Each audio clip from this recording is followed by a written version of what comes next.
Salah satu tenaga kesehatan yang menjadi korban kekerasan kelompok bersenjata di Papua membantah memiliki senjata api. Ia menegaskan bahwa dirinya hanya seorang tenaga medis yang bertugas melayani warga.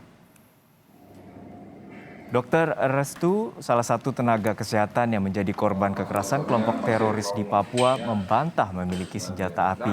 Ia menegaskan dirinya hanya seorang tenaga medis dan bukan mata-mata petugas TNI Polri. Sebelumnya, pelaku penyerangan menuduh bahwa Dr. Restu sering membawa senjata api saat bertugas di Puskesmas Kiwirok.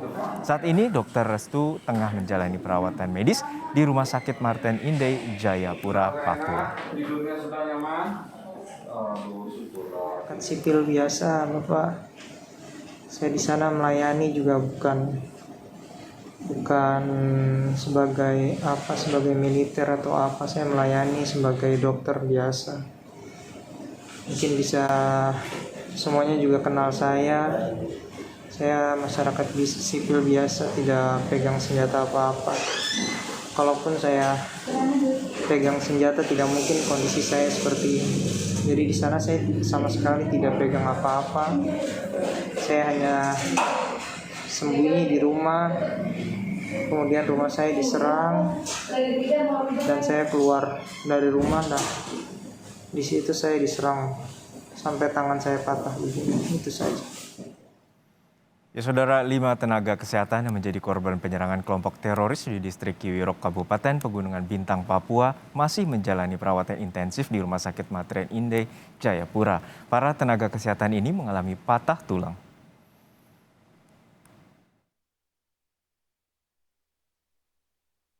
Perawatan intensif dilakukan terhadap 5 tenaga kesehatan yang menjadi korban penyerangan kelompok teroris di distrik Kiwirok, Kabupaten Pegunungan Bintang, Papua. Mengalami luka patah tulang, saat ini kelima tenaga kesehatan dirawat di Rumah Sakit Martin Indah, Jayapura.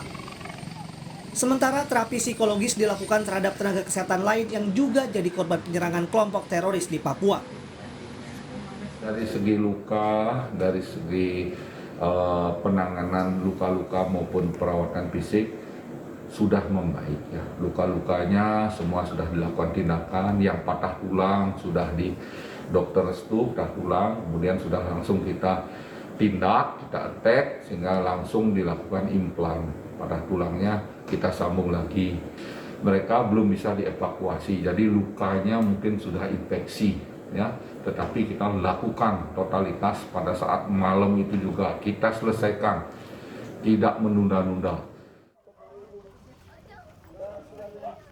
Dalam program Sapa Indonesia Pagi 20 September 2021, Ketua Umum Ikatan Dokter Indonesia, Daeng M. Fakih mengatakan, sejumlah tenaga kesehatan di Papua yang sempat mengalami trauma akibat penyerangan yang dialami rekan sejawatnya telah kembali bekerja melayani masyarakat. Namun, Ketua Umum IDI meminta adanya jaminan keamanan dari TNI Polri terhadap para tenaga kesehatan.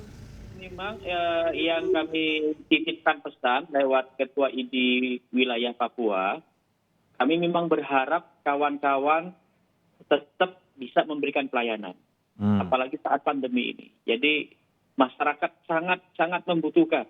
Oleh karena itu sekali lagi Bapak Mustafa Kamal, kami sangat meminta kawan-kawan ini perlu dijaga dengan baik, Pak. Karena kalau tidak surut lagi karena khawatir, berat Pak kami, Pak. Berat. Kami dalam posisi kalau sudah menyangkut keamanan, itu bagi kawan-kawan yang kemudian merasa tidak terjamin keamanannya, dia mau surut dari pelayanan, itu susah sekali kita bendung, Pak. Oleh karena itu, kami menguatkan kawan-kawan dokter, kawan-kawan tenaga kesehatan untuk terus bisa melayani, tapi kami dibantu, Pak Mustafa. Kabid Humas Polda Papua Ahmad Mustafa Kamal mengatakan penambahan pasukan TNI Polri telah dilakukan di Kabupaten Pegunungan Bintang. Selain untuk memburu para pelaku penyerangan terhadap tenaga kesehatan, penambahan personel ini juga untuk mencari 1 tenaga kesehatan yang masih hilang, sekaligus meningkatkan rasa aman warga. Nanti tentu dengan pertamanya rekan-rekan dari Satgas Langkawi yang konsentrasi akan lebih melakukan pemburuan terhadap para pelaku kekerasan inilah yang akan memburu mereka. Jadi tim pemburu nanti akan segera melakukan upaya-upaya untuk mengungkap peristiwa ini terjadi, dan kemudian dari tim satu tim lagi masih melakukan pencarian terhadap korban Pak Soke yang saat ini belum kita temukan, dan tentu kami juga masih menunggu transportasi untuk mengevakuasi almarhumah Melani untuk evakuasi ke Jayapura. Minta doanya. Sebelumnya, penyerangan dilakukan kelompok teroris terhadap 11 tenaga kesehatan di distrik Kiwirok, Pegunungan Bintang, Papua, Senin lalu. 1 tenaga kesehatan gugur, 1 tenaga kesehatan hilang, dan 9 lainnya mengalami luka-luka. Tenaga kesehatan yang gugur bernama Gabriela Melani. Tim gabungan TNI Polri menemukan jenazah Gabriela Melani di dasar jurang dengan kedalaman mencapai 300 meter. Jenazah Gabriela Melani telah diangkat petugas dari dasar jurang. Namun, proses evakuasi jenazah Gabriela Melani menuju ke Jayapura tertunda akibat helikopter yang akan membawanya rusak ditembak kelompok separatis teroris.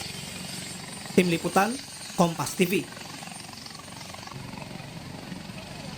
Informasi lebih lengkap kita sapa jurnalis Kompas TV Vindi Rakmeni di Jayapura, Papua. Vindi, bagaimana kondisi kelima tenaga kesehatan yang saat ini masih menjalani perawatan intensif di rumah sakit? Juno dan juga saudara, memang sejak dievakuasi hari Jumat, kemudian langsung ditangani oleh tim medis dari Rumah Sakit Lapenindo Kota Jayapura. Kondisi 5 pasien atau 5 tenaga medis mengalami kekerasan dari kelompok kriminal bersenjata di distrik Kiwirok ini sudah berangsur pulih begitu. Mereka sudah menjalani operasi pada hari Jumat malam untuk luka-luka yang dialami, dan hingga saat ini mereka sudah berangsur pulih seperti itu. Kemudian juga ada pendampingan dari Ikatan Dokter Indonesia Wilayah Papua, yakni pemberian pemulihan psikologi seperti itu, karena memang pasca kejadian kekerasan yang dialami oleh para tenaga medis ini mengalami gangguan psikologi seperti itu, sehingga perlu pemulihan bagi para tenaga medis ini. Ya, Vindi, bagaimana dengan informasi terkini terkait dengan pemindahan jenazah Gabriela Melani ke Jayapura yang informasinya terkendala rusaknya helikopter akibat ditembak? Ya, memang jenazah hingga saat ini, jenazah dari tenaga medis Gabriela Melani ini hingga saat ini masih tertahan di distrik Kiwirok, karena memang tidak adanya transportasi untuk mengevakuasi jenazah dan beberapa warga sipil yang ada di sana. Informasi yang kami dapatkan bahwa harusnya hari ini evakuasi jenazah ini dilakukan pagi hari, namun mengingat kondisi atau cuaca buruk yang ada di distrik Kiwirok, sehingga rencana itu ditunda dan direncanakan besok pagi bila mana cuaca memungkinkan, maka jenazah Gabriela Melani bersama dengan sejumlah warga yang ada di distrik Kiwirok ini akan dievakuasi ke Jayapura. Baik, terima kasih rekan Vindi Rakmeni atas laporan lengkap Anda dari Jayapura, Papua. Dan saudara, jenazah